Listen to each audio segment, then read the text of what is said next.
Okay, Ji. Good evening, everyone. आप सबको खुशामदीद. Welcome and good evening, everyone. Um, who has joined? Shoaib, Saeed, Rizal, uh, Rizal from Singapore, Saeed and Shoaib from, I think, from Saudi Arabia. So how are you guys? Yeah, good? Yes, sir. Good. Thank you. Okay, great. So we will conduct this guidance class in English language because one of our guys from Singapore. Okay, so 10:30 p.m. is here. Some other guys are not here. Okay, whoever hasn't joined yet, we will provide them recording. So basically, this is just a guidance class, how you will be writing your 7 units or 7 assignments, which are practice based. Okay, so I will welcome your questions so that you should have clarity of mind how to write all assignments successfully. It's not a big deal. This is not an exam. What you will be writing in next 3 to 4 months. Uh, that's all you are already doing in your practical life. All the units are basically practice based and quite easy to write. Okay, so don't have a fear, don't have a phobia of exam. You just have to write according to criteria, guidelines, and submit that, and you're done. Usually, it is having 100% pass rate. So you can expect to receive your level 6 by April next year if you start now. All right. So the more time you dedicate, the more earlier you can submit. It's all up to your own passion. So how early you can. Usually you will have up to 4 months to submit all your 7 assignments. So let's start with the name of Allah. Okay. So these are the 7 units you have to write and submit within 3 to 4 months timeline. If you see the unit titles, these are carefully designed for safety leaders because we have set the criteria of minimum 3 years working experience in health and safety. So all of you guys are basically on the same page. All of you guys are experienced, right? So you're already doing all that. Say, let's say we will cover each and every one in details. Let's say um, unit one is health and safety management principles and policies. In a nutshell, in a nutshell, um, you all are dealing with health and safety management system, right? So you have to take ISO 45001 and ISO 45001 will help you in writing this unit very easily, right? We will cover that in details. Health and safety management practices, what are the best practices in your organization, right? On the basis of ILO, ISO, OSHA guidelines, NFPA, what are the risks, how you're covering all that, how you're managing. Uh, One of the best guideline I can give you guys is that ISO 45001 is the best tool to write all these 7 units, right? ISO 40. All are you guys are familiar with that ISO 45001? Any one of you guys lead auditor?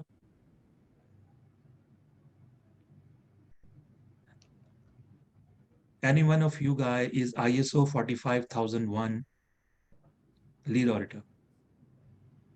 Or any idea about that? So ISO 45001 is the Occupational Health and Safety Management System standard. Yeah. So any of you guys has got the certification in lead auditor? No, No. I don't. Okay. But that standard is available online. If you go to ISO website, that you can read online for free. I believe I have multiple documents. We will share that in the group, right? Of ISO 45001. It's an excellent tool that will help you write all these 7 assignments, right? Quite excellent. See, uh, the nutshell is that everything you're doing in your practical life, whatever the titles of 7 units, the only challenge is to write. The only challenge is to write good writing skills. That's it. You need to devote significant time to write good units. Um, Other than writing skills, you all are familiar with every topic like principles and policies, management practices, risk and incident management, how you are covering risk, occupational risk, and how you are managing incidents, incident investigations, reporting, what is a system, everything you have to record and write in your assignments, in your units. Then promoting a positive health and safety culture. What are the tools available in your organization and how, what are the ideas? See, you have to write two things: tools, how you're doing that, and how you can improve that. Both things. Okay, we will cover that individually, all units. Then maintaining a safe working environment. What are the occupational risk and how you able to maintain that, and health and safety laws, regulation, and influences. What are the safety laws you are following in your organization? Country laws, state laws, international best practices, ILO, ISO, OSHA, blah, blah, and FPA. And then last, development of the health and safety practitioner. You as a safety leader, how you develop safety leaders, safety practitioners in your organization. So these are the titles basically.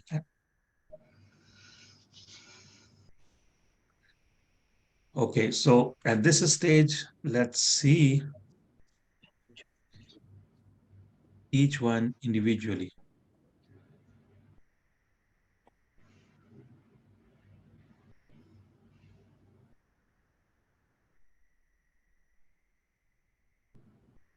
Okay, when it comes to individual unit writing, here are the details. These are the topics you can see on the screen. Right. Whenever you have a question, you can stop me. You can write your question in the chat box, or you can switch on your mic. You can ask your question. Okay, entry requirements. You all are aware that we have set 3 years experience requirement. You already experienced of that. English requirement, yeah. This awarding body, OTHM, highly recommends that people should have English fluency, maybe IELTS or some other requirements so that they can read and write good English. And good thing is that once you qualify level 6, you can progress to a university level qualification. It is basically BSc honors equivalent in the UK, right? It's a great news. Why? Because it is Ofqual approved. I already told that in my live webinar that UK's national regulatory body, Ofqual, Office of the Qualifications and Examination Regulation. So this qualification is approved and accredited by Ofqual, which means that you can move to an MSc degree from any British university, right? So this is basically you're getting a degree, BSc honors in health and safety. And grade IOSH, you're already aware of that. This qualification is eligible for grade IOSH and CM IOSH. Grade IOSH is their name. They have changed their name now. This is certified member of IOSH, but CM IOSH is still with the same name, right? After achieving grade IOSH or certified member of IOSH, you can achieve CM IOSH, chartered member of IOSH, within 2 years. So these two are great advantages. It's an equivalent to BSc honors degree, and you can get grade IOSH, CM IOSH membership after achieving these qualifications. Okay. Now come to the point how you will be writing units.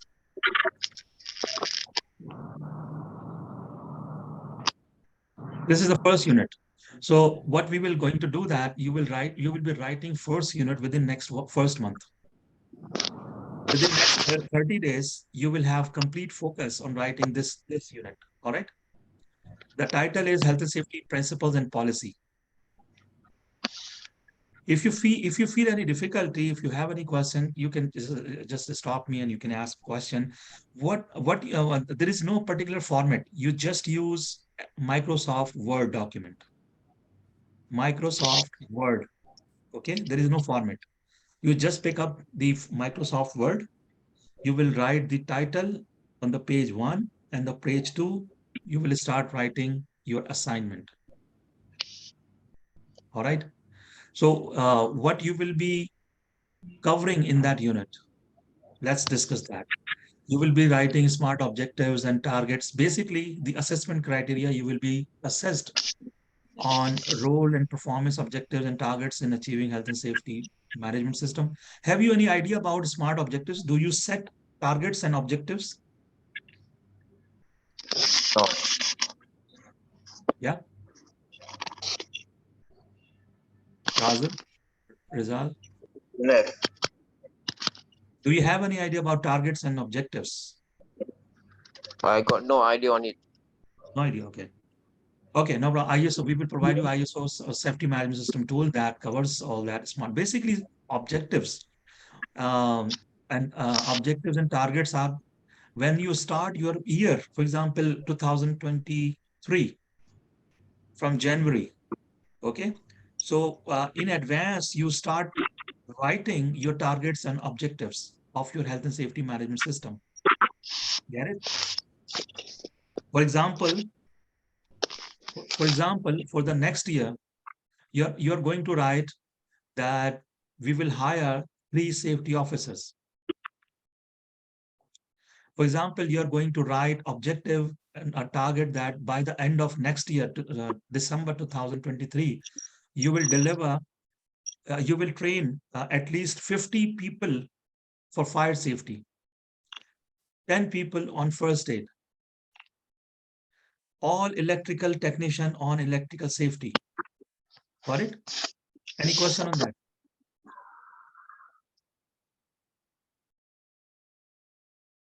Shoaib, Saeed, any question on that? मैंने अभी जो बात की मैं थोड़ा सा उर्दू में भी एक्सप्लेन करता चला जाता हूँ ऑब्जेक्टिव्स और टारगेट्स ये आपको सेट करने होते हैं as a safety leader safety manager ठीक है तो ये आप पहले से अगर नहीं करते तो आपने इसको थोड़ा सा समझ लीजिएगा ISO 45001 में डिस्कस कर लें कंपनी के अंदर वो आपको गाइड कर देंगे डॉक्यूमेंट्स होते हैं आप उसको कवर करेंगे अपनी असाइनमेंट में सबसे पहला पॉइंट क्लियर और you have a question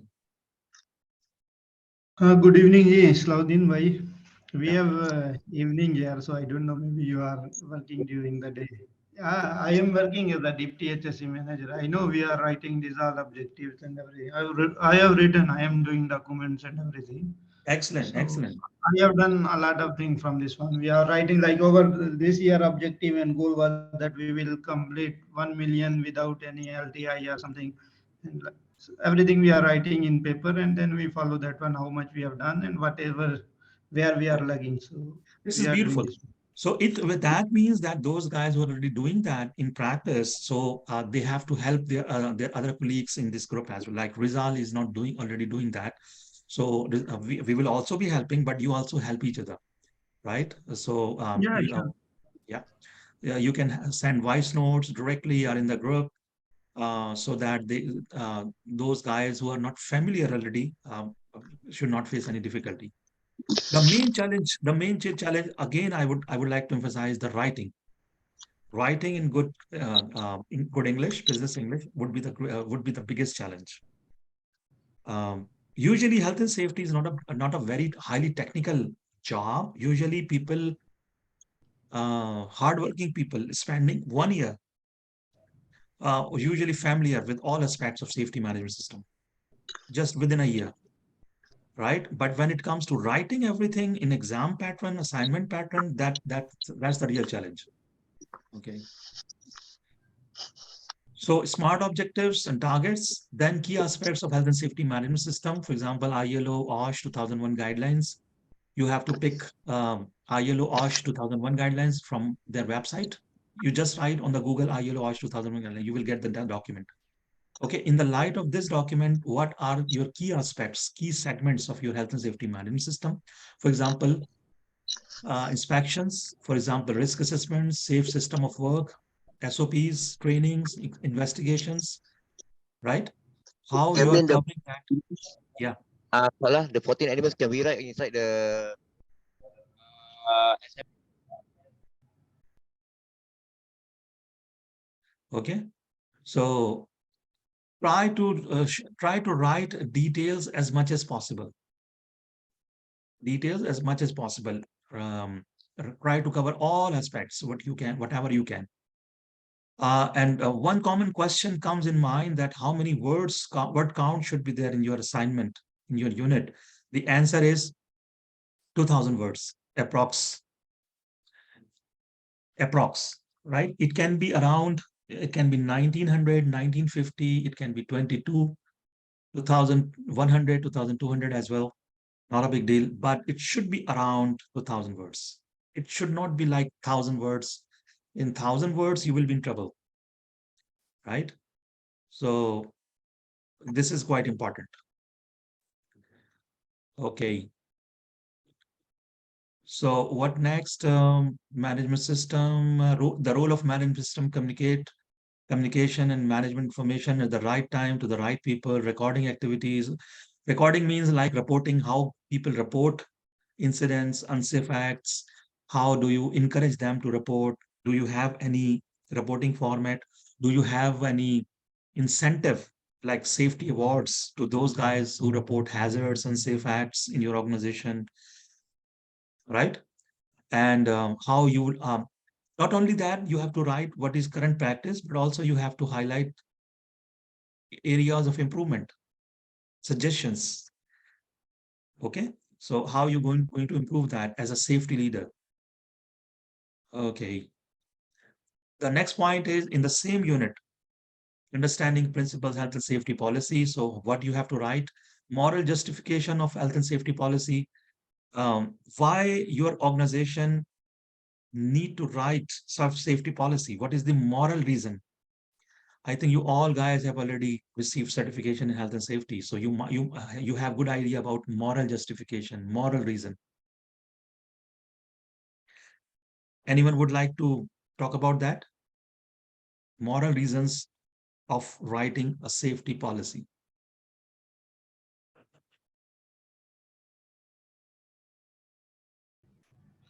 Actually, this is, you know, this is ILO requirement also, that you must have a HSE policy, and in according to the law of the government, most of the states have the same law, that you have to follow the state law and culture. You have to respect everything, and it is every employer moral responsibility that he has to write HSE policy, and then it should come from the top, and everybody has to follow from top to bottom. So that is some Perfect. legal Perfect. and moral Yeah, justification for that. perfect. So you have to write, you have to start like this way, that all the employees, all the staff, all the workers, they have come from different cultures, different countries and backgrounds.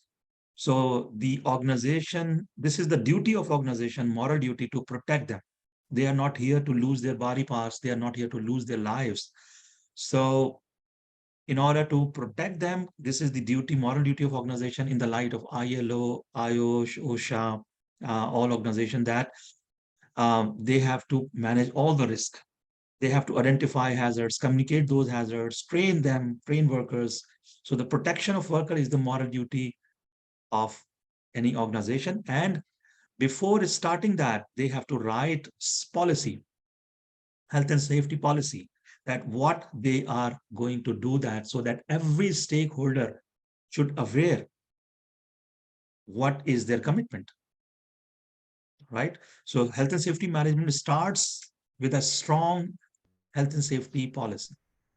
If they have no policy, um, stakeholders, you know, stakeholders, what is the meaning of stakeholders?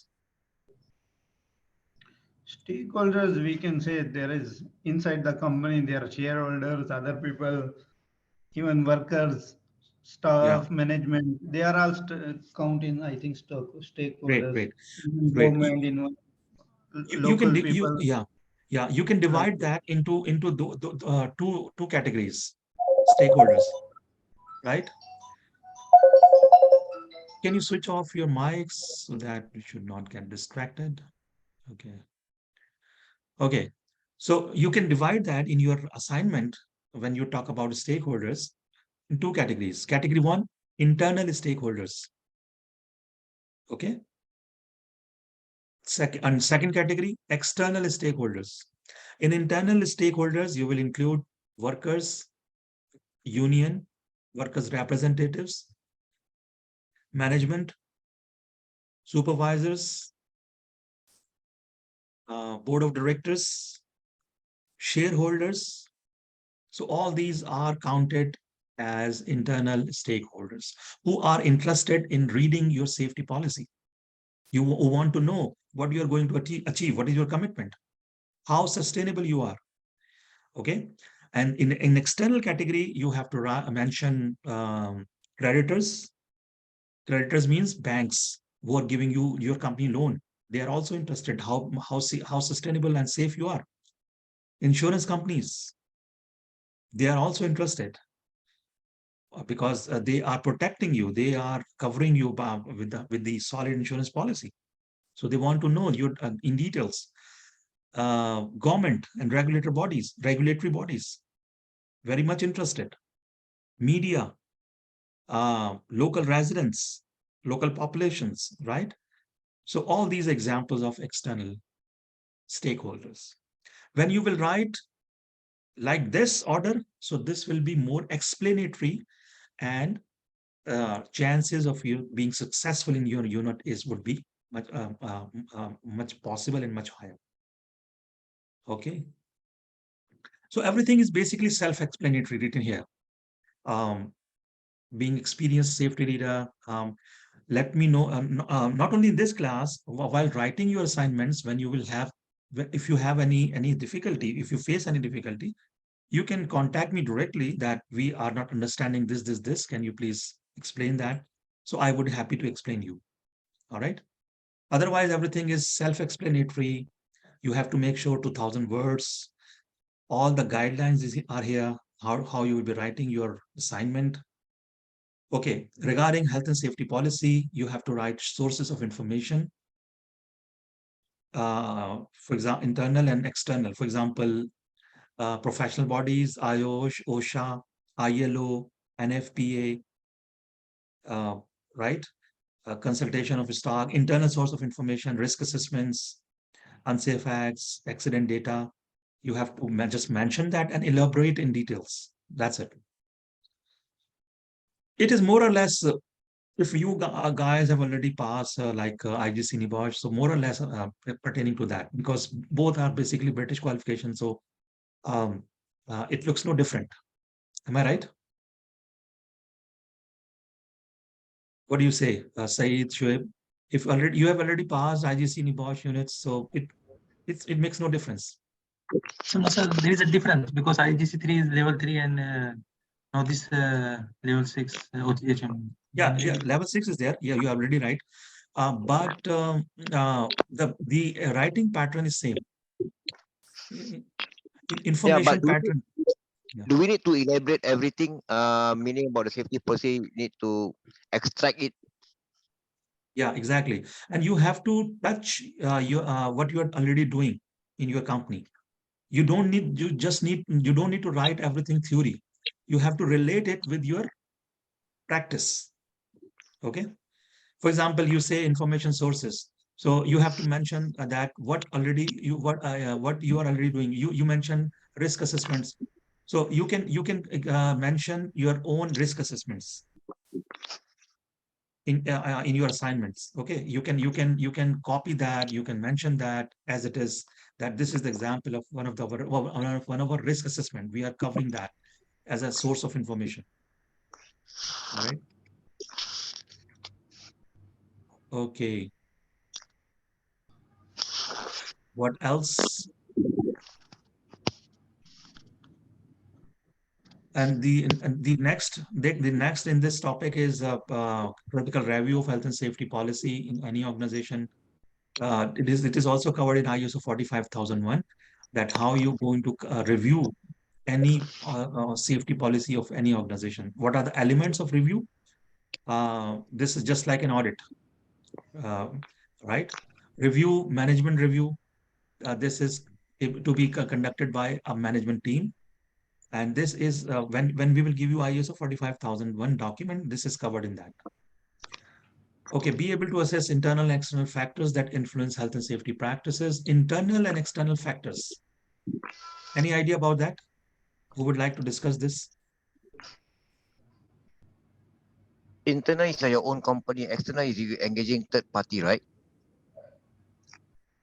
No, you have to talk about that in detail. First, you have to idea what they are talking about.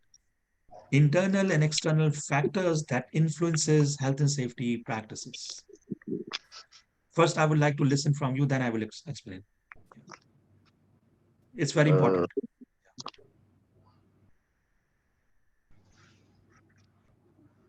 internal. Is it the proactive and reactive? No, internal factors and external factors. Okay, let's talk about external factors. External means factors which are outside your organization. Correct. Okay. Correct. Yeah. So You external like have to, government yeah, bodies, regulatory authorities, like exactly. Government regulations. For example, government is going to introduce a new regulation, new law. That is an external factor. So of course you have to comply that law. You have to change in your practices in compliance with the law. Here in the US, OSHA is basically the regulatory body of health and safety practices at workplace. So they are not going to spare you if you're not following, if you're not complying. Say, for example, OSHA says from now, today onwards, in the general industry, the every organization must hire at least 2 safety officers. If we are not having on board those 2 safety officers, they are not going to spare you. Every organization must have JSA, a task risk assessment for all micro activities. Say, for example, so all the regulations coming from government affecting your health and safety practices. So you have to quote that with example. Okay. And then all and any example of external factor? Yeah, recently, I am in Bahrain currently, and I think 5 year or 6 year ago, government announced that there will be no work between 12 and 4 because noon is too hot here, so they stopped the work. So if anybody found working in the hot weather, then he will be fined. Company will be fined like 5,000 BD, equal to $20,000. So Perfect. that's why we have to. Then we changed over all the procedures, and we asked them. We asked our company to stop people from 12 to 4, and they can come after 4 and they can work. Yeah, Sometimes excellent. That's they that's a change the perfect law and example. Yeah, perfect example. Another example of external factor is that economy, economy of the country. Say, for example, there is a recession, right? Like we are hearing frequently that in the Europe, America, and the rest of the world, we are going through a recession. So, how recession can influence your safety practices?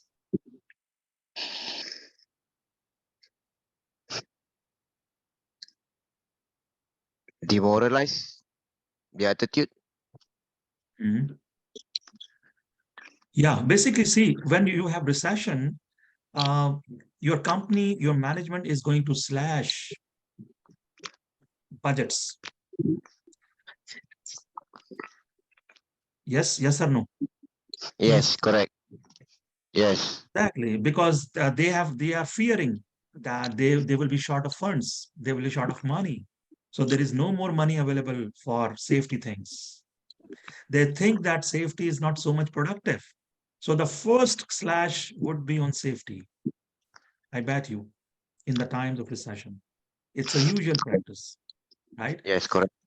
They will devote more money on the production, marketing, and sales in order to save for face saving, but safety because it's invisible. Um, it is basically profitable, but because indirectly you are supporting that. So the first slash would be on safety. Second, the slash on training as well, right? So this is the example of external factor that can influence health and safety practices. If there is a good economy, you might have more stringent safety practices, more trainings, more investment on safety. Another example is competition, external factor, competition. How competition can affect health and safety practices. For example, okay, picture this. You are working in a fertilizer plant, fertilizer company. So there is another company in the competition of your company is trying to get ahead and making more fertilizer in competition of your company. So this is the example of competition. So how it can affect your safety practices?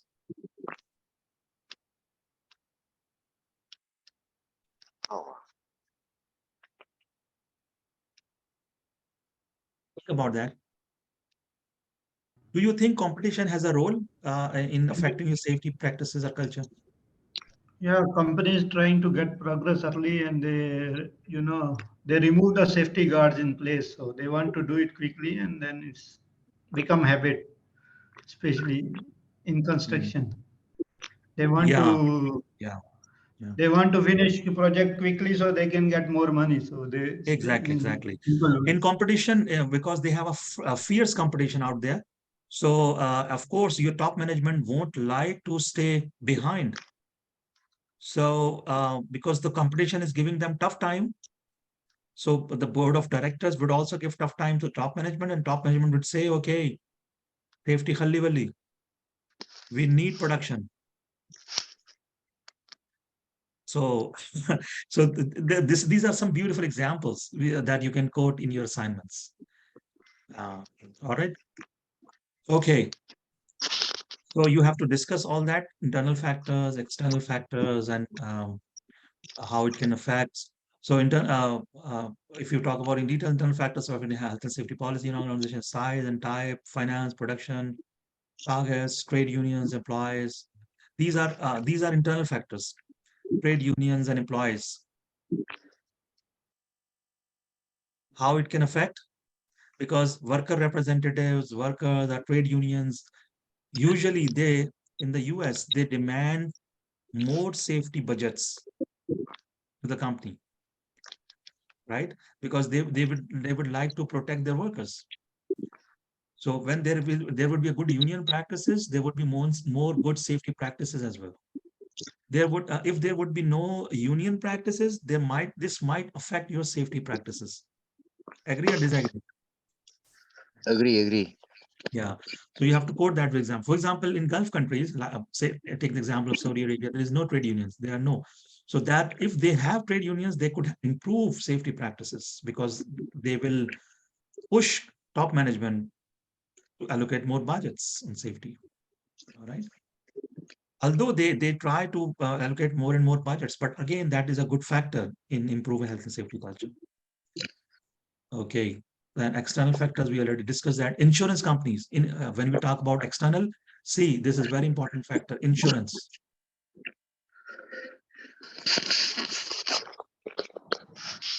I believe we have good idea about factor of insurance. When there's an insurance company on your head, so insurance company definitely demand you to do more. Do more. Yeah. Yes. So they will say, do more, do more. Why? Because we have to give you the claim in case of accident, in case of fire, we have to give you a huge sum of money. So if you're not going to do more, we are going to cancel your insurance. There would be a threat, right? But again, it's also depends on the country environment.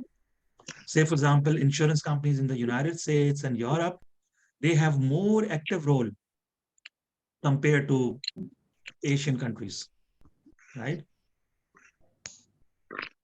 Because what I have observed while working in Pakistan, I observed that insurance companies are not so much active uh, in devising health, in improving safety culture in organizations. But that's not the case in North America. Okay. So far, so good. Any question? No, it's okay. No question. No, sir. So that was about the unit 1. This is policy and principles in health and safety. Same likewise, there are other units like health and safety management practices. Management practices means how you're covering occupational risk. Okay, let's see that. For example, government of change, to health and safety, change management. You are already aware that how you are going to change management. For example, um, there is a new law. There is a change in the management. There is change in the policy. There is change in the workplace, geography. So how you're going to change that? So that's part of your change management. Communication systems, how your organization communicates risk and hazards to stakeholders, you're going to review, monitor, and audit and inspections. Health, safety governance, safety government. Okay, organization structure, who report to whom, what is the corporate safety structure. Okay, in some organization, safety guys used to report to line management. In some companies, they used to report to corporate safety management. Right. So that's all the examples of um, health and safety management practices. Okay.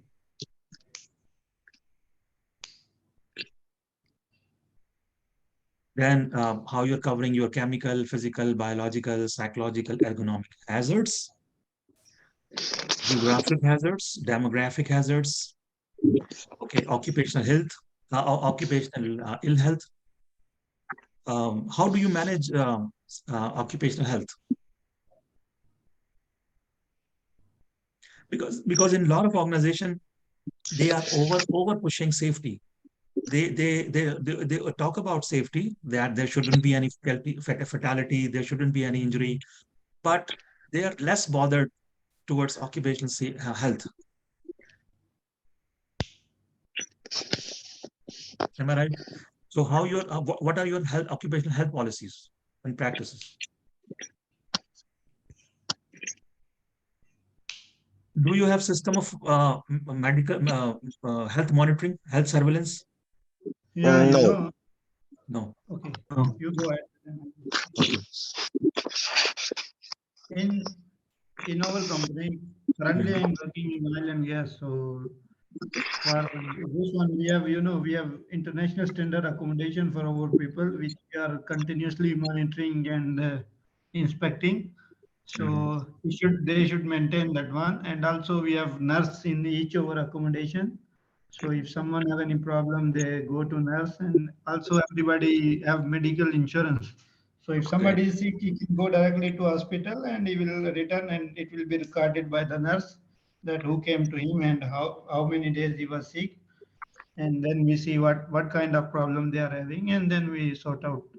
If maybe Excellent. sometime there's no problem in the water, so most of the people are coming with the stomach problem or other issues, acidity, something. So then we check, inspect food, everything like this. Beautiful. I would like to quote an example from my practical observation. Once I was visiting a big plant in a small city of Pakistan, industrial city of Pakistan. So there was this was a detergent plant basically. So in the open area, open hall, workers were busy handling chemicals. So there was chemical all around the hall, but there was no protection. There was no personal protection. There was no engineering protection. What I witnessed, that company just provided them dust mask, and they were absolutely exposed to airborne chemicals. So I discussed with the HSE manager, why don't you provide them respirators? Why don't you provide engineering controls, ventilation? So he said that we recommended a lot of time, but management doesn't listen. So any idea? I would leave to you guys about this case study. What financial losses this company going to face in future? Being fined by the government, company will close down. A lot Mhm, of people get health disease, mhm. long-term health disease. Yeah, yeah. What more? Uh, It also affect company reputation. Company yeah, it will affect reputation. Yeah, it, yeah. and Specific. nobody will See, really need to work over there. yeah, very right. Company reputation is absolutely, yeah. But if we talk about specific losses, specific. Money. Money in what shape? How money will they will lose? The company will not get more projects. They won't be able to get more projects. Yeah, more specific. Think about more specific. See, when people are They their will, workers. Yeah, go ahead. their workers will be sick and they will not come on the job. They will lose the production first, and then Exactly. This is the absolute answer. They will be sick because they are exposing to dangerous chemicals. There is no protection. So in that case, they will be sick. They won't be coming on the job. Frequent leaves and frequent turnover from the job. They will fed up. They will leave the jobs. So when I discussed with that, actually, he just imagine, he said, yes, you're right. We are reporting a lot of resignation from the job, lot of resignation. So I said, so this is your loss. You're not seeing that loss, but it's a big loss. Why don't you invest in safety? So this is the case study of this point. You can quote that in your unit here. All right, relationship between occupational health, general public health, management of epidemics, um, fitness to work, standard managing short-term sickness, absence, and not only that, but also that is hampering productivity as well. Their workers are not productive. Why? Because they are reporting frequent sickness.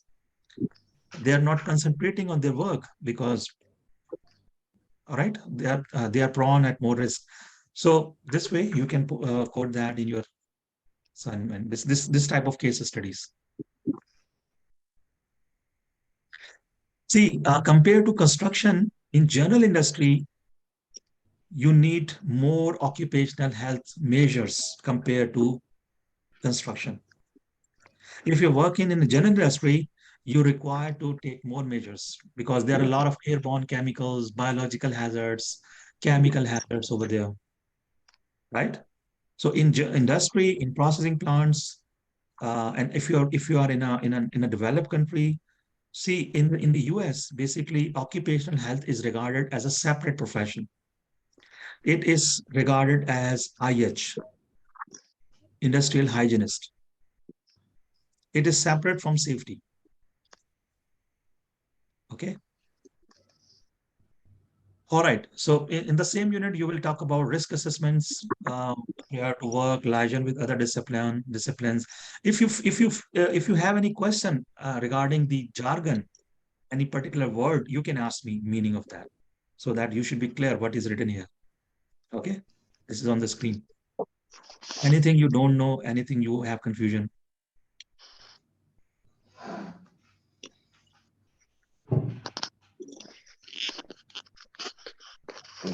No. Okay.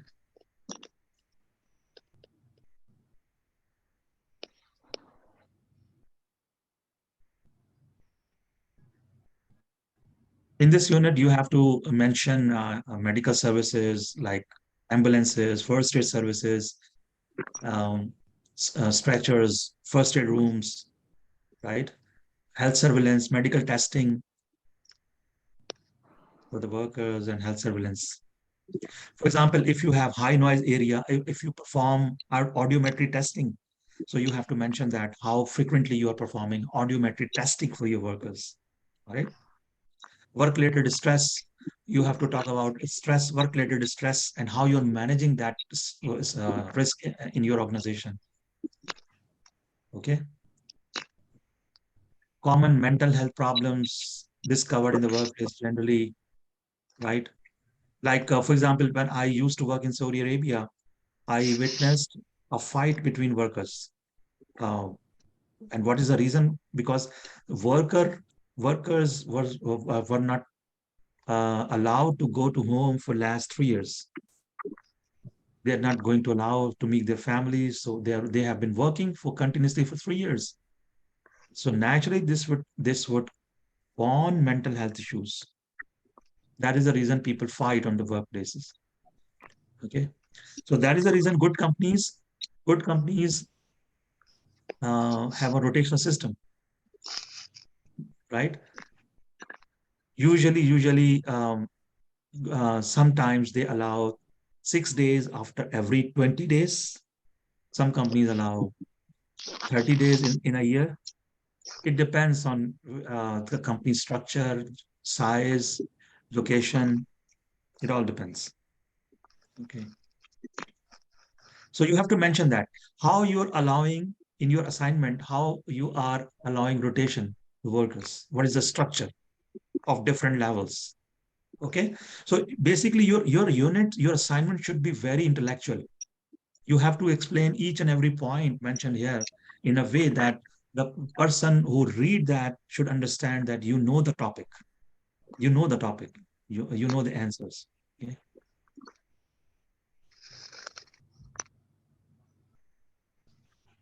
Rest is everything is the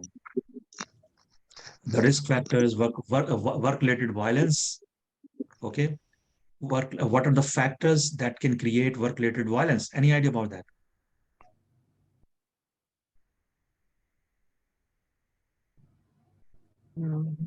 Harassment and overtime, something like this. Yeah, very right. No, what are the risk factors? What are the factors that can create violence?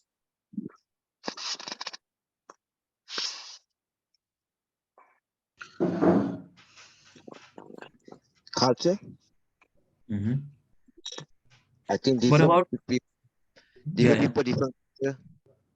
yeah. Some of them can be, how to say, wait, see on my mind. Abusive language to like some. Yeah, yeah, that is the basic symptom. No, we are talking about factors that can create violence. The number one factor is public dealing. Am I right? Public dealing. Okay, those occupations which are exposed to general public, they are at more risk of having work-related violence. Think about a person sitting in the complaint center of electricity office. Okay, think about that electricity in the Asian countries. Okay, so there is no power for last 48 hours. So what that person, how people would treat that guy? Okay, so people can have abusive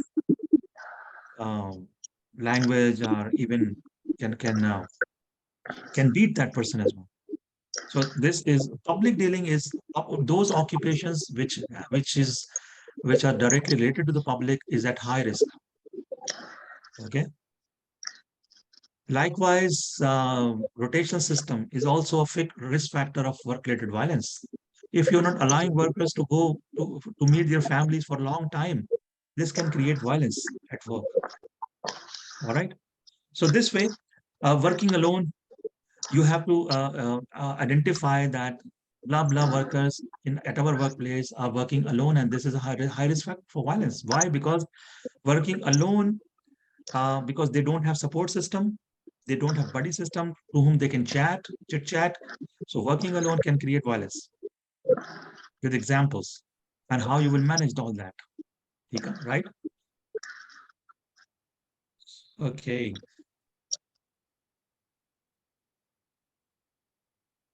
Okay. Together that they have provided reading list of books. These books you can buy from Amazon, or maybe PDF copies might be available on the internet. You just have to write PDF copies of these books title, and you can get them. Right? So can we write from the books, or we can get any book for this? So basically, these books are just for the reference, not mandatory. Just recommended. Okay. If you read, if because regarding the topics of this unit, if you read these books, these can help, but not mandatory. A lot of people, they use their own experiences, they use their own languages. They don't need to read that. But again, reading always helpful. Yeah.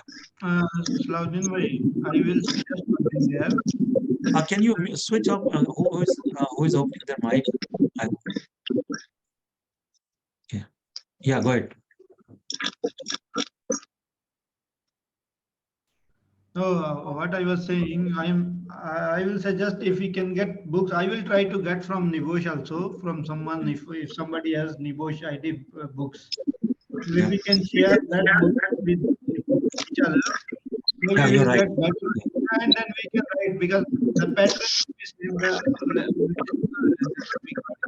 Yeah, yeah, you're right. system You're right. policy statement, then we can, I will try to get, but if you can get somewhere, it will be good for us. We can read Perfect. this book, Perfect. we can take difference from them, and then we can write the Yeah, absolutely. The Nibosh ID books can help tremendously because they are in details. All right. yeah, So that, this is what I'm saying. perfect. That would be great help for that, for everyone, for you and me, other guys. Okay, the third topic, third unit, risk and incident management. As the name indicates, you have to mention how you're going to. Can you switch off your mics? Someone is opening their mics. Okay, so that we should not get distracted. So, okay, risk and incident management, as the title indicates, this is self-explanatory. Again, you have to talk about occupational risk and incident management. Here, basically, you have to talk about both proactive and reactive steps, proactive safety and reactive safety. All right. So what you do as proactively and what you do reactively once the incident has happened. So what is your system? What are your sources of information, internal and external? You have to mention all that in order to proactively manage all those risks. Guidelines, WHO, OSHA, ILO, NFPA, right? And how do you manage ISO? In ISO, you can get help from ISO 45001. You can get help from different standards, ISO quality management system as well, ISO environment management system as well, food safety management system as well. All right. What is the risk assessment process? How you identify risk and hazards? For example, you talk to workers. For example, you read international guidelines. For example, you interview people. For example, you review accident data. Okay, so what is your risk assessment process, and who is responsible for develop risk assessment? Is it a team process or it's an individual responsibility? So you have to talk about that. And how do you evaluate that? How you apply controls, and how you ensure that the controls you are recommended are being applied, or how you ensure that the controls you are recommending, the company is going to allocate budget, right? For example, in risk assessment, the risk assessment of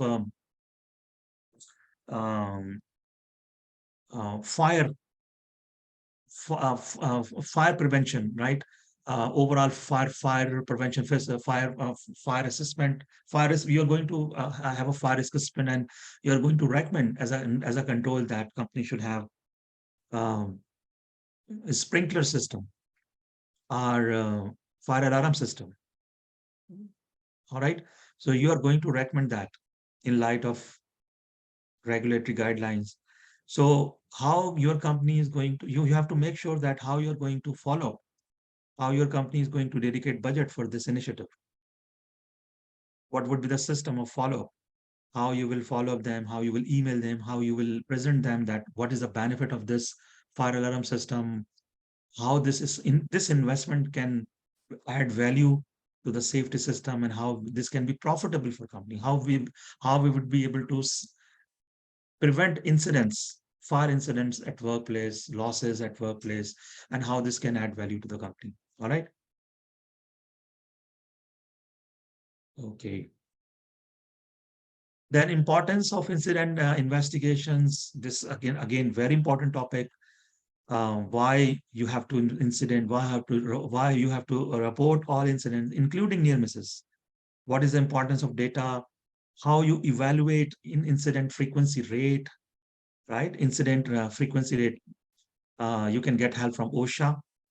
Just write incident frequency rate on the Google, and you will get the how this. There's a formula about that. Basically, this data is for the management review, right? If you have good incident rate, low incident rate, that means your safety performance is good. All right. So there's a difference between recordable and reportable. Sometimes people get deceived. They cannot differentiate between recordable and reportable.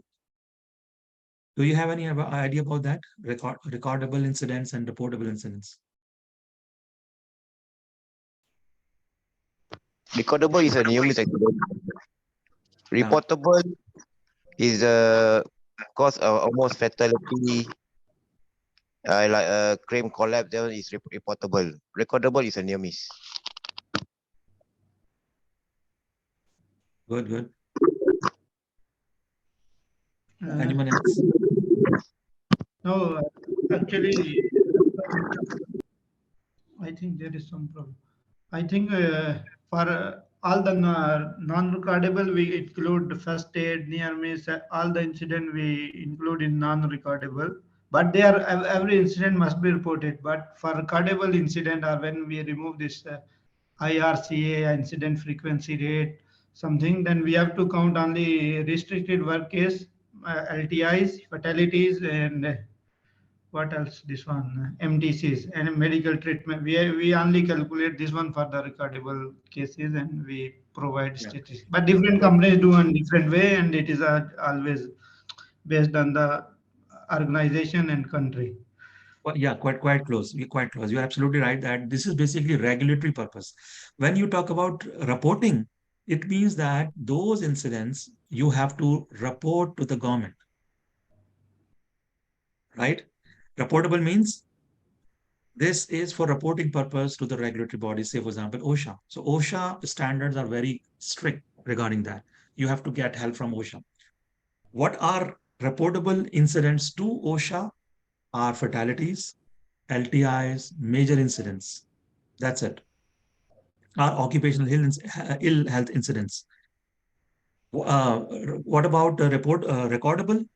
Recordable for your internal purpose, including near miss. So this is the difference between recordable and reportable.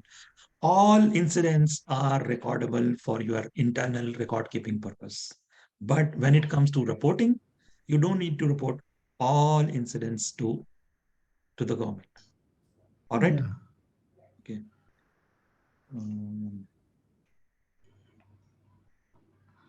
Birds, domino, yeah, almost similar to that. I believe you're talking about domino theory. Yes, sir.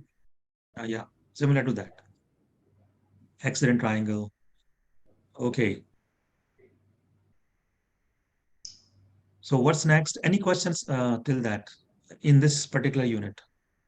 This is again self-explanatory or quite easy. When you start preparing, you will have a lot of ideas. Yeah. Root cause analysis.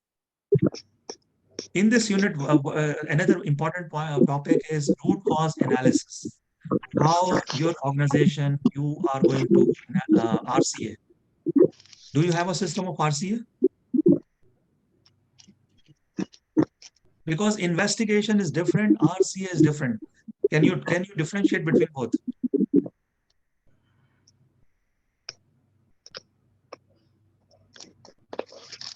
Don't have. Yeah, this is important.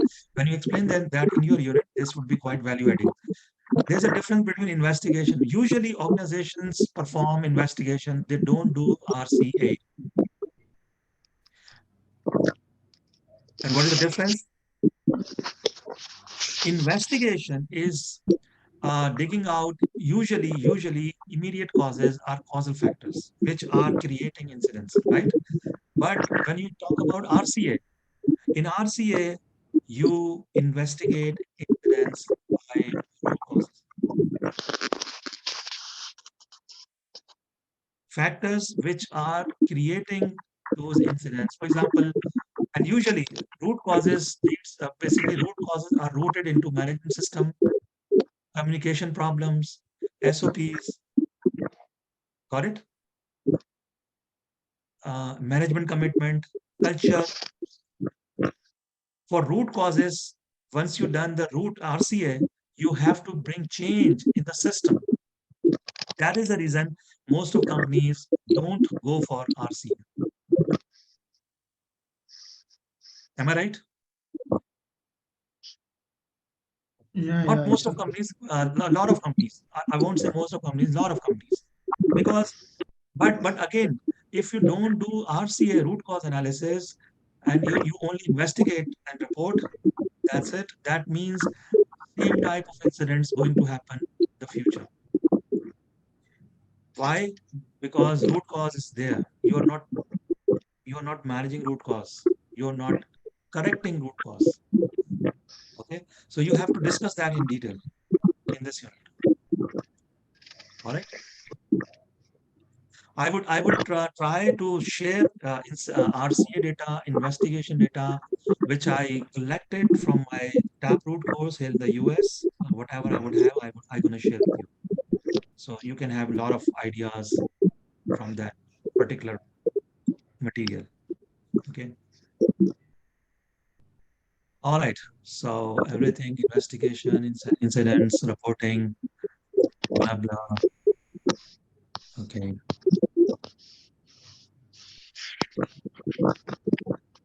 There is a reading list as well here. You can book reads. Then the next unit, how promoting a positive health and safety culture, how you're going to promote a good culture in your organization. Uh, the topics are content are promoting factors, for example, management commitment, visible leadership. Nibosh IDIP material would help you greatly for this, right? I use a 45,000 and Nibosh IDIP material would help you greatly, right? So some typical factors are management commitment, management resources, consultation with the workers, training, some important factors, right? Potential barriers, potential problems like organizational change, competition, economy.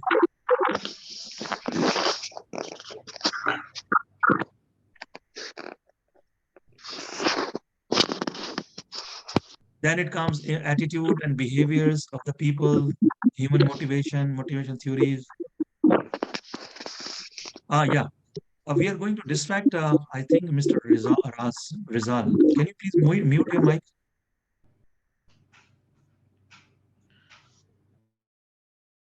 Okay. When you have a question, you can just simple. You just switch on your mic, and or you can also write your question here. Thank you very much. Okay. So in this particular unit, it's a basically unit of psychology. You have to work a lot. You have to read a lot. You have to write a lot about psychology, human motivations, human attitude, behaviors, how you can change behavior, how you can change attitude, how you can motivate them. There are two ways to motivate people. Two ways, positive or negative, fear or greed. Okay, greed, you are going to give them incentive, right? You tell people, okay, if you're working safely, if you behave safely, if you report unsafe acts, we will going to give you incentive. We will going to give you safety awards. And fear, when you talk about fear, you have to penalize them. Yeah, incentive and discipline. When you talk about disciplinary measures basically is fear, negative motivation. For Adi Mujrim, right?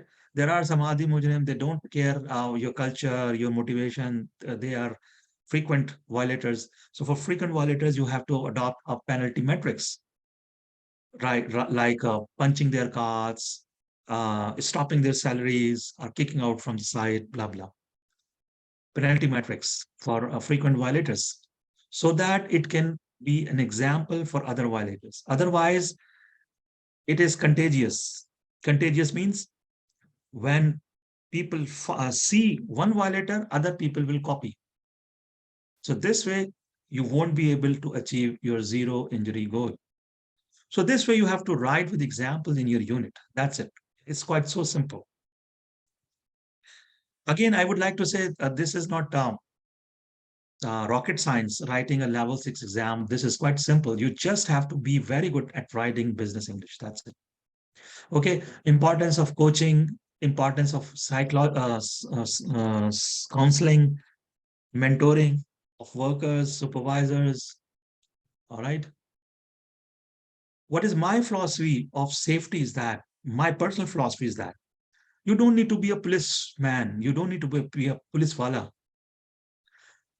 You have to have a policy, a system, a culture, so that everyone, every worker can become a safety wala.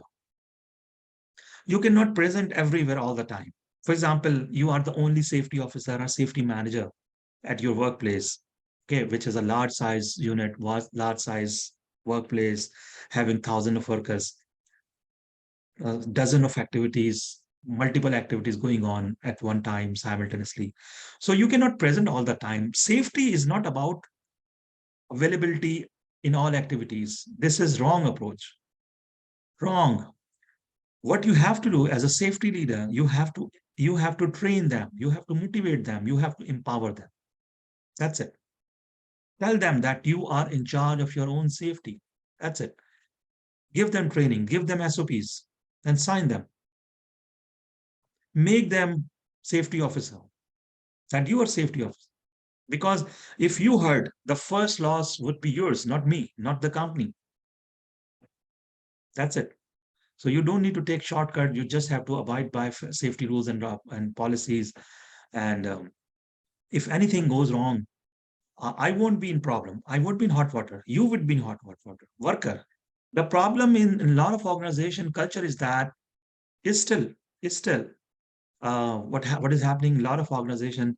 They think that safety is the responsibility of the safety officer or safety manager, and whatever they do wrong is they won't be held accountable. If something bad happens, if accident happens, safety manager would be fired. Am I right? Is this is still the culture of some organization?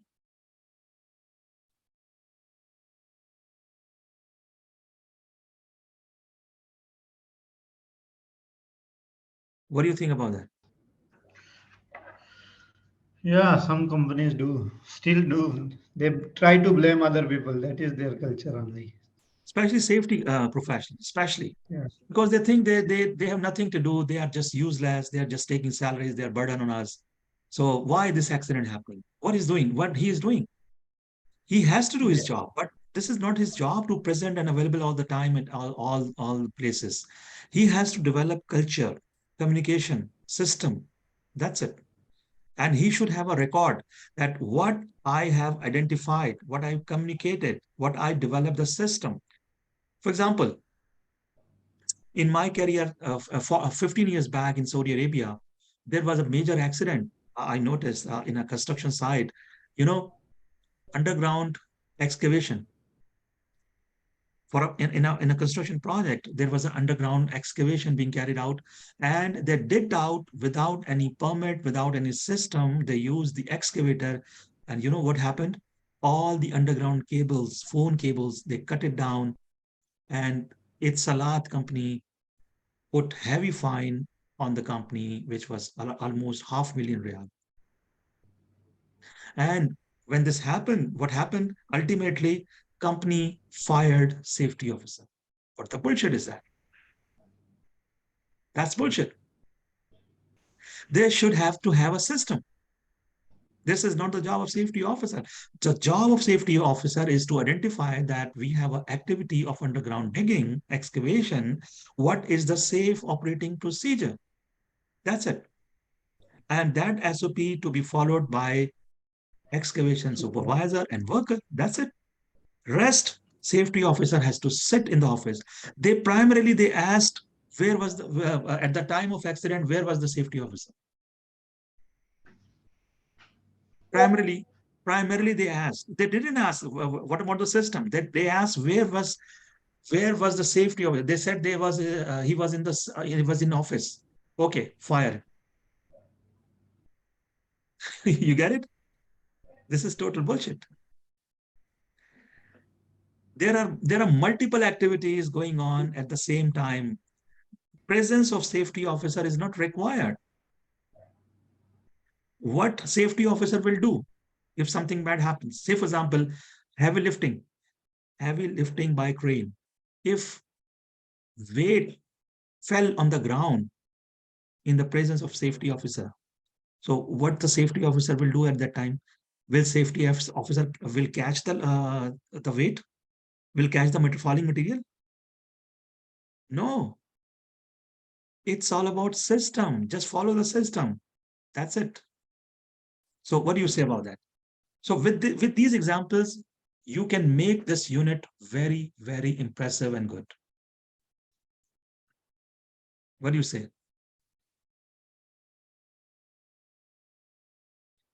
Any comment?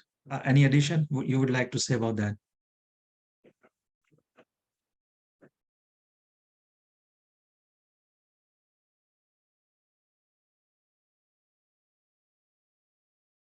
Okay, when we talk about assessment methods, there are a lot of tools available like surveys, questionnaires, checklists, interviews, quantitative and qualitative analysis. Quantitative means when you talk about numbers. Qualitative means when you don't talk about numbers. Okay. Quantitative analysis. This is a reactive approach. When you analyze your incident data, in that data, you talk about numbers, that how many incidents, how many near misses in that particular month or year or quarter, and how many happened on the road, how many happened at the construction site, how many.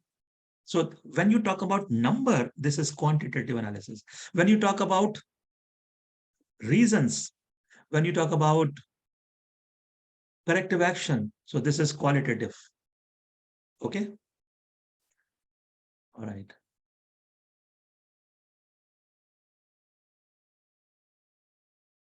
Okay, the next unit is maintaining a safe working environment. Again, this is the sequel of previous units. In this unit, what we are talking about, providing and maintaining safe places of work and safe means of access and egress. Okay, entry and exit, how you ensure that safe access and egress. For example, building safety, escape routes, emergency exits. All right. Assembly points, fire protection equipments, fire extinguishers, sprinklers in the building, safety signs, egress signs, slippery surfaces, like that. Okay. Then again, risk assessment of different type of occupational risk, how you perform occupational risk assessment of confined spaces, working at height, lone working, transport. Okay. So these are the topics, and you have to cover that, discuss that in details. Okay. And these are quite easy topics. Trust me. For confined space risk safety risk assessment, you just Google it, and you will have a lot of materials. Confined space entry requirement, confined space entry risk assessments. Okay, all the requirements they have mentioned are available. A lot of materials are available, online and offline. Okay. Then all these topics on the screen. If you have any difficulty, you can ask me. You can stop me. Not only now, not only now. You can ask me later as well. This is the reading list. Okay, the next, health and safety laws, regulation, and influences. ILO. Here in this unit, you will talk about ILO, health and safety executive of UK. You can talk about OSHA as well. You can talk about ISO. And these are basically international laws, best practices, regulations. You can also talk about SABIC. If you're working in Saudi Arabia, there are very stringent SABIC rules. Have you any idea about benchmarking? Yes, sir, benchmarking is Yeah. Please go ahead. benchmarking is in comparing two similar industries which is each other. Yeah, very good. So in this unit, you will talk about benchmarking. Yeah. For example, DuPont. You heard about the name of DuPont? DuPont American USA. company. Yeah, it's a chemical company. Most of chemical and fertilizer plants, they follow the benchmark and standards of DuPont. Okay. So this is the particular point you have to mention in this unit. And also talk about Saudi Aramco. A lot of companies in Saudi Arabia, they give reference of Saudi Aramco standards. So that is a benchmark. A lot of companies in UAE, they talk about ADNOC. That's the benchmark. Okay. And the last one is development of the health and safety practitioner. This unit is basically talking about your development. With the passage of time, how you develop your safety guys, how you train them, how you ask them to provide qualification. So this qualification is part of your development as well. You can give reference to this qualification. All right. Roles and responsibilities of health and safety practitioners. Yeah, there is a lot of debate. Can you please switch off your mic, Rizal? Okay, there is a lot of debate about roles and responsibilities and duties of health and safety professionals, managers, officers. You have to discuss that in this unit in details. That what are the typical duties? What are the actual duties? Some of people mistakenly think that the job of safety officer is just to go on the site, remain on the site, and fight with the workers and ask their workers to wear PPEs, and that's it. That's a mistake. You have to talk about that thing, that this is the common fallacy approach, common mistaken approach. You have to mention what is the actual duty. And you have to particularly mention that actual duty is to develop and maintain safety system and culture with examples. As I just mentioned the case study of excavation accident. I just mentioned you. With the example and case studies, you have to highlight your point that what is the actual duty, role, and responsibility of health and safety lead practitioner. What are the competencies requirement? In some workplaces, a lot of companies, they just ask to provide a certificate. That's again a mistake. Okay. I always talk about at my LinkedIn profile as well that this is the wrong approach adopted by a lot of companies. Very big mistake. In a lot of companies, when you see their job ads, they just write, okay, bring blah, blah certificate and you're hired. That's a blunder.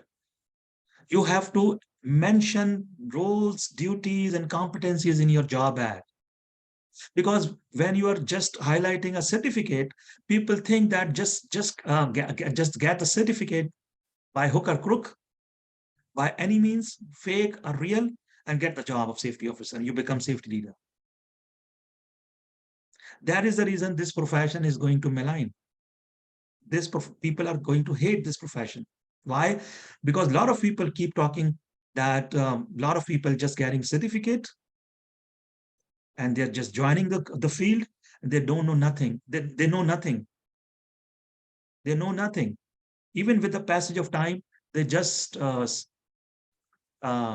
spend their time at the site. They say, okay, we will work 1 year, 2 years, and then we will quit. We will exit, whatever happened in the site. So this is the mistake of the companies. Basically, candidates look towards company.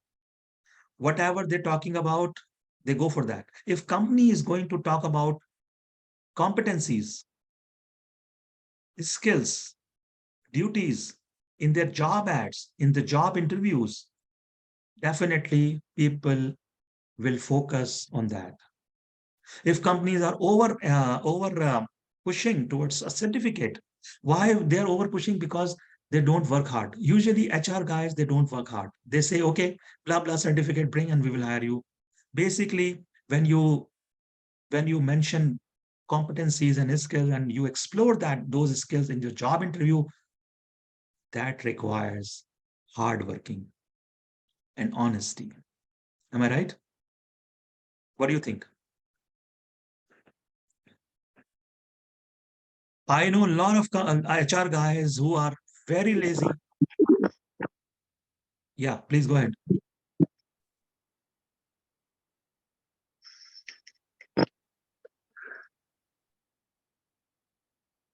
Do you got my point?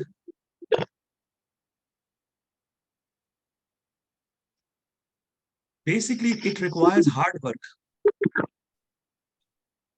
Hiring a good candidate for safety job, that requires hard work from the HSC department and HR department. Unfortunately, people don't work hard. They say, okay, bring blah, blah certificate and you are hired. That's a wrong approach. So this is destroying safety profession as well. Companies must mention competencies. So what are the typical competencies, occupational competencies requirement? You have to mention that in your this unit in details and discuss that. Okay. Okay. And common workplace conflicts. See, as a safety leader, as a safety professional, if you are a safety manager, what can be common tug war with production and execution? Talk with example. For example, production and operation, their main priority would be production and your priority would be safety. So how it can affect workplace, you have to discuss that. Okay. All right. Then can you please switch off your mic again, Rizal? Then talk about CPD points. Do you know what is CPD? CPD. So it's means continual professional development. Excellent. Why we are talking about that? Because when you say I'm an active practitioner, active professional, so for that purpose, you need to maintain your CPD. Because after passing level 6, you have to get the like IOSH membership or ASSP membership. There are two main professional bodies in the on this planet: American Society of Safety Professionals or IOSH. So IOSH can give you grade IOSH instantly, but to maintain grade IOSH, you have to maintain CPD. How you're going to maintain that? With learning activities. For example, you are going to take more and more safety courses. You are keep learning. You are keep yourself active. You are reading books, and CPD includes a lot of things. For example, training. For example, webinars, attending webinars, conferences, safety conferences, even reading a book. So everything is included in CPD. Okay. So yeah, any question? The CPD operate worldwide or just for certain country only? Yeah. See, we are talking about this particular qualification because you have to talk level 6 IDIP of autumn, and it's a British qualification. So we are talking about IOSH CPD particularly, because after that you have to receive IOSH membership and then you have to maintain that CPD. All right. So you have to discuss, basically, generally, you have to discuss the importance of CPD. That's it. That, for example, you become safety professional after achieving certain qualifications, but if you are not continuously developing your knowledge and skills, why it is important and how it impact on the workplace. You getting my point? For example, if you got the qualification 5 years ago, and since 5 years, for last 5 years, you haven't undergone any new course, any new training, you haven't joined any conference, you haven't read any book. So will it affect your workplace safety or not? This is the question.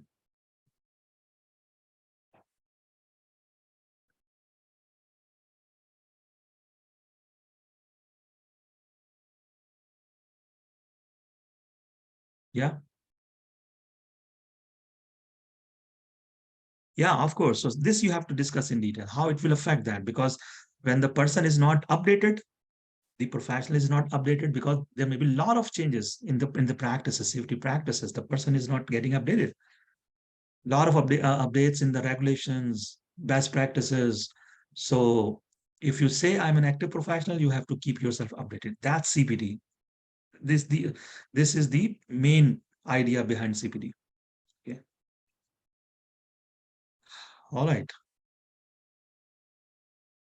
So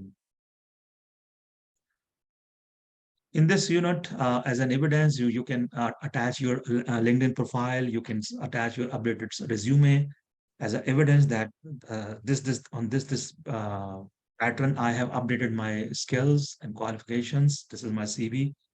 So okay, because this unit is talking about particularly your development. Okay, your professional development and knowledge updated skills. All right. So any question regarding complete? I think. What do you think? It's easy. What is your comment? One by one.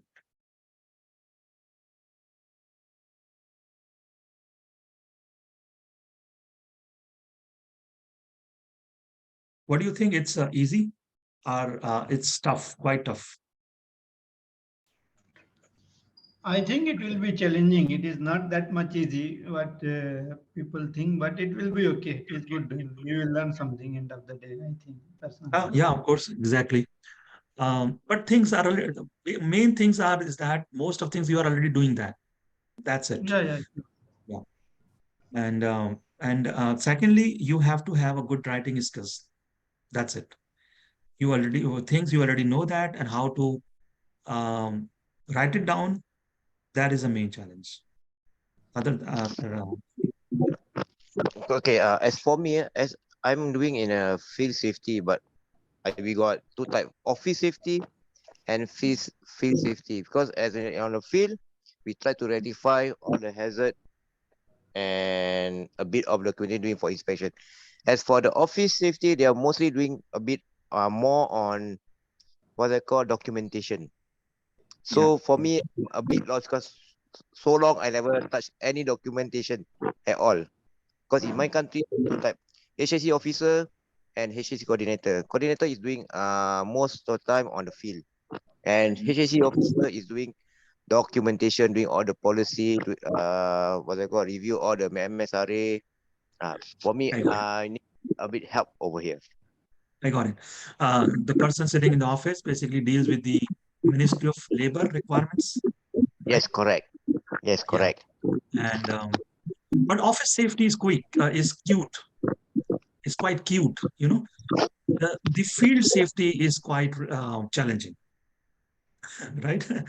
The people sitting in the office, they require different skill set, and the people who are based in the field they require different skill set. Am I right? Yeah, correct. True. Yeah, Because on the field, you have to meet a lot of different type of people and to rectify all the hazards. Some of them are very stubborn, who don't listen to you. You see, on the field, but in the office, they do it mostly documentation. yeah, got it. But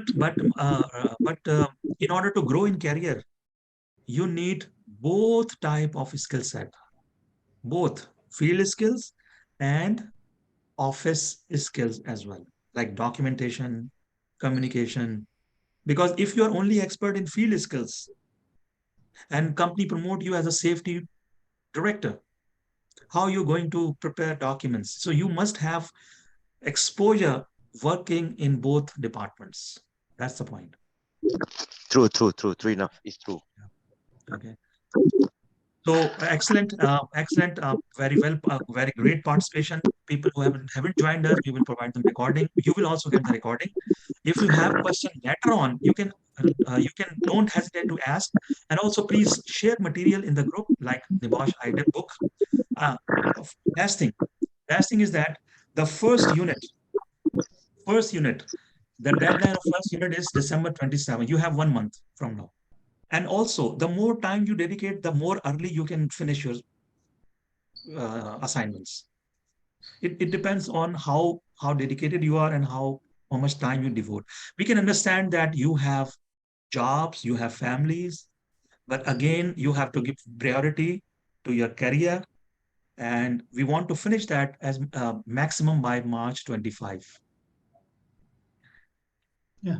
Salahuddin Is bhai, it I okay? have Yeah, two questions. Sorry. yeah, yeah.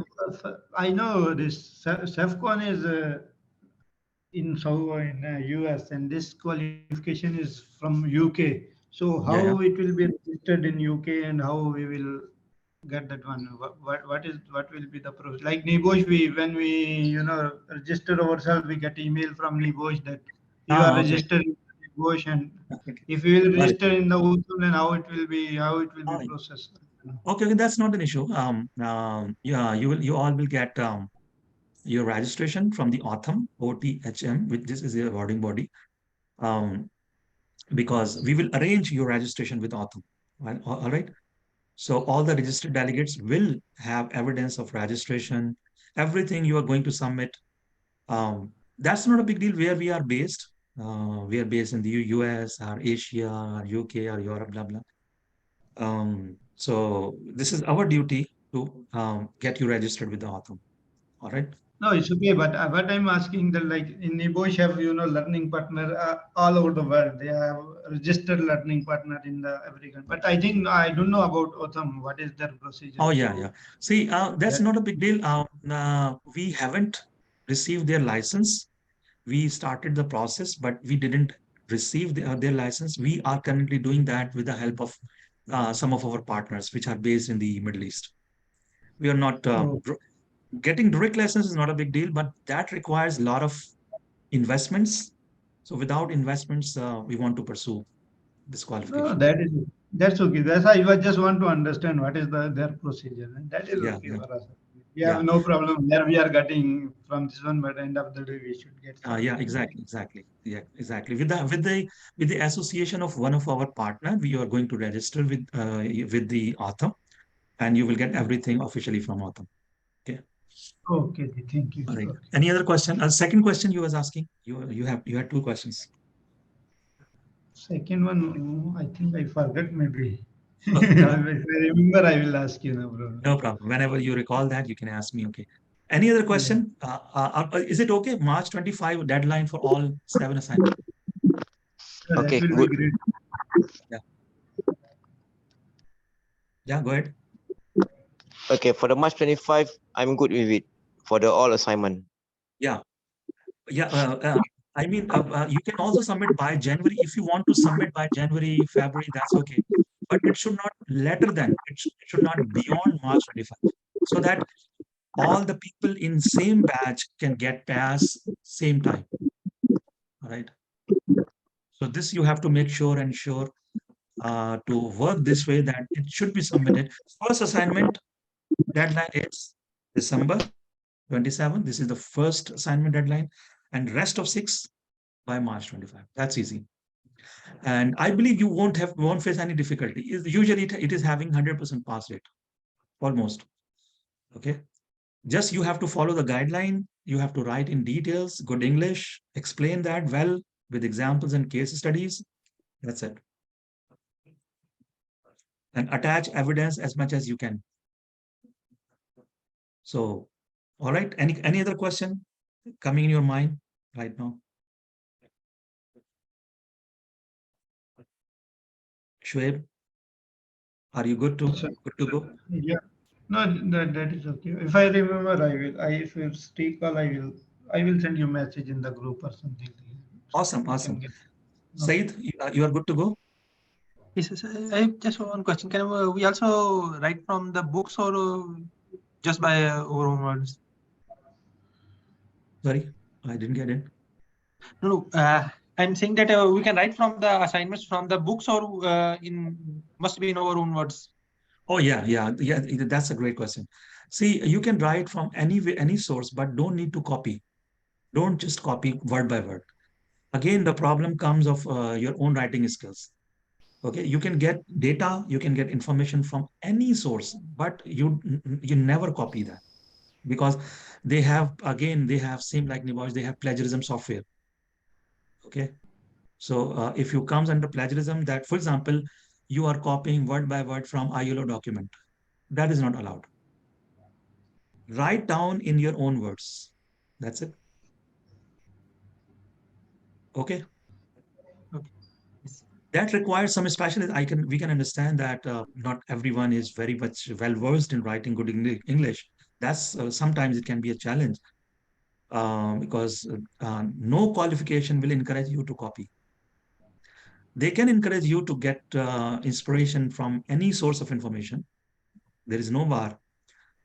Okay, you can search from any source of internet, any source from internet. Okay, any document, any internal document, any external document. But that is just for getting data and inspiration. But when you will start writing, you will be unstoppable, I believe. Okay, just start, then unit by unit, you will cover all that. And I believe you will have a lot of words when you will start writing. You will even cross, you will even surpass more than 2,000 words. All right, when you start writing, because when you start giving examples, case studies, so you will have a lot of words to write. All right. Okay, Ji. Okay. So wish you good luck. Now all in your court, and just what is the first assignment? Principles and policy of health and safety. You start writing that, and any material you get it, share in the group. And any question you have, you can also share. You can contact me directly, or you can also type your question in the group. Okay. And yes, if you have any friend in your circle, at your workplace, or anywhere who want to do this level 6, we still have some seats left. Just connect that guy with us, and we will enroll that guy into our batch. All right. Sure, sir. Okay. So good night. We will see you again. Wish you good luck. And we will keep giving you motivation. You will also get a lot of mentoring. And meanwhile, we will try to gather. We will try to have same type of class. Usually once in a month. We will try so that you can have mentoring and inspiration, motivation, 1 hour each, or almost every month or every 2 months, so that you can have a lot of mentoring and inspiration. All right. Okay, but for me the timing I can't because my timing is now 3 a.m. in the morning. Mhm. That's not a big deal. What's wrong with that? Yeah, because it 3 a.m. in the morning and then like I'm what's it called? I have to wake up early about 5 a.m. Okay, I got it. Your time difference is typical. Yeah, we you can suggest the best time to participate, then we will see accordingly. All right. And okay, then I will message you. I will WhatsApp to you. Okay. Thank you very much. Because most of the guys from Middle East, so this time suits them. This time Because we all, have to connect. I'm early in the morning. Now it's 3 a.m. in the morning. I haven't slept. Oh, this No, is great sacrifice. Yeah. I will suggest if we can do this in on Friday, we can do in afternoon also, and I think so he'll be available. It will Yeah, be yeah, yeah. evening for him, so it will be easy for us Friday, and he can join us also in that. Exactly. You're right. You're right. On weekends, we can conduct this class so that next morning you can have Yeah, rest, sounds so you can comfortably join this class. All right. So have a Uh, good night. Yeah. thank you for your understanding, guys. I Yeah. really appreciate it. Yeah. Thank you very no, much again for all of you guys. You are brilliant. You guys are amazing. You are future safety leader. You are future safety directors, I believe. So not only this course, in future we will keep connected. You will get so much inspiration from us. And see, think big. Always think big. Have a target of reaching EHS director of a large company, and you can go that. You can go for that. Trust me.